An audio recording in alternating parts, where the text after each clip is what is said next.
Hey there, friends. It's been a while. So let me do a quick catch up since the last I talked. So last time I was on here, I was in the middle of a video of every day for a month exercise. And I think I got about halfway through the month and then crashed and burned. Um, I won't get into all the reasons, but as I came out the other side of the crash and burn, I decided to get some personal coaching. And a lot of that was I kept on feeling like I was battling against myself and was in a place that I was before I had weight loss surgery where I'd be like, stay on plan, fall off plan, stay on plan, fall off plan. And as you can see from my videos, um, I've gained a little bit back, but haven't really gained a whole lot back. As I said, I think before in my videos, weight loss surgery is still one of the best things I've done for myself because it helps me manage myself and when I fall off plan, not going completely off plan. The me of many years ago would be back to the beginning of the struggle. Anyway, moving forward, so I did, gosh, I think probably 5 months of personal coaching. And the question I started with in the personal coaching was, am I done? Should I quit fighting against an arbitrary number on the scale and just learn to live as who I am today? Or do I grit my teeth and do that final run to the finish line that I've always talked about um, and hit what was an arbitrary number on the scale? And why did I keep sabotaging myself, and what were the habits that were getting me there, and all of that good sort of stuff. And for 5 months, we talked about this, and we talked about motivation, and we talked about um, how I was feeling. It's a little like therapy, but it had homework, so it wasn't really therapy. And two things at the end, I just finished. Two things that came out at the end of it. One of them was, I'm not done. While I'm certainly much slimmer than I ever was at my highest weight, I'm still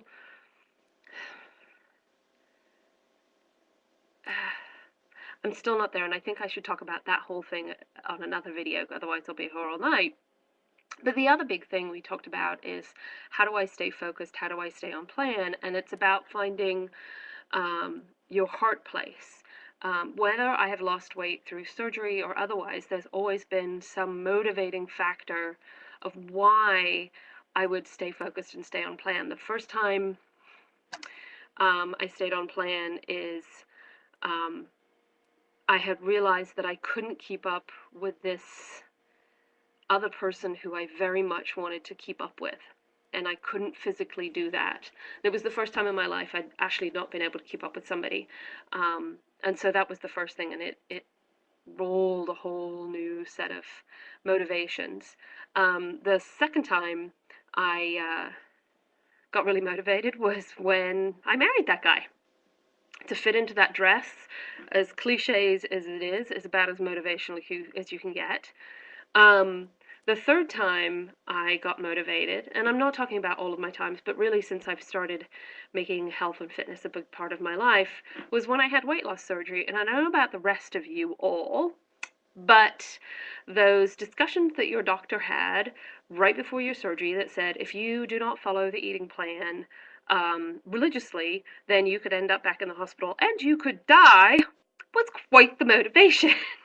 um, yeah, the you could die one was enormously motivating, and especially coming out of surgery, as short and as, well, I won't say it was painless, but as short and as unimpactful as it was, the idea of going back into the hospital was probably the biggest motivator on the planet.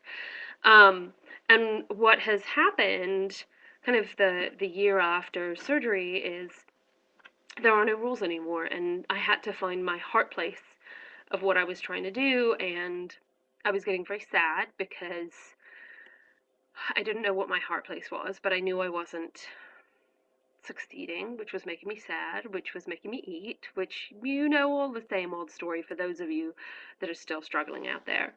So we really focused on why why the finish line was the finish line, and it came back to why I decided to have surgery at the beginning, and what does ultimately make me happy. And what makes me happy is being able to run, and not only being able to run, but being able to run fast. And I don't mean crazy mega athlete fast, but um, shit, a sub 2 hour marathon is kind of something that has been out there. I also did the Danskin Triathlon last year, and I placed 36th in my age group. 36! It's a big freaking deal. I suddenly went, oh my god, you could, if you actually tried, um, be in the top 20, which is just baffling. Um, you know, I finding the inner athlete has been such a journey for me. So we've really focused on, or at least he has left me, my coach has left me with this, um, instead of being an arbitrary number on the scale, that your reason to eat on plan, and the reality is for all of us that if we eat what we're supposed to eat and exercise, the weight will come off. It's very easy to eat stuff that isn't on plan, and it goes oh so very quickly through you, and isn't it lovely? If you eat the protein first, then you don't drink, and blah blah blah blah blah, the weight will come off. Um, so so it's about running faster. I've also established that my obsessiveness with the scale is probably kind of unhealthy and makes me sad because it doesn't move very fast. So I am going to try and stay away from the scale as much as I can and actually measure my speed, because because I kind of am a bit OCD about measuring things, my speed get faster and get slower as I have gained and lost weight. And really, if the important thing to me is to be able to run that 9-minute mile consistently, well, then that's the goal. The goal isn't a number on the scale. Now, I do know that the lighter I am, the faster I can run.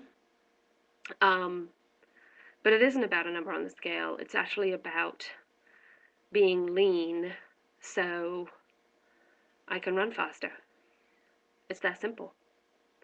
So here's me back again doing another video. I don't know if I'm going to do another one or what, but I thought I'd share all of that with you. I know some other people have popped up over the last couple of months kind of reaffirming their focus. Mine's a different focus. Life is still crazy and busy and everything, and this has to be part of the balance. So more on balance and the whole finish line thing and motivation on another video on another day, but I thought I'd come in and share this with you and share this with me. Wow. Should I get Botox? Anyway, gosh, look how long my hair has gotten. I think I maybe need a haircut. I certainly could do with a color. Anyway, I hope you're all well. You're all having a good new year, and if you are still fighting to get to that finish line, high five. Let's link arms and get over it together. You guys take care. Bye.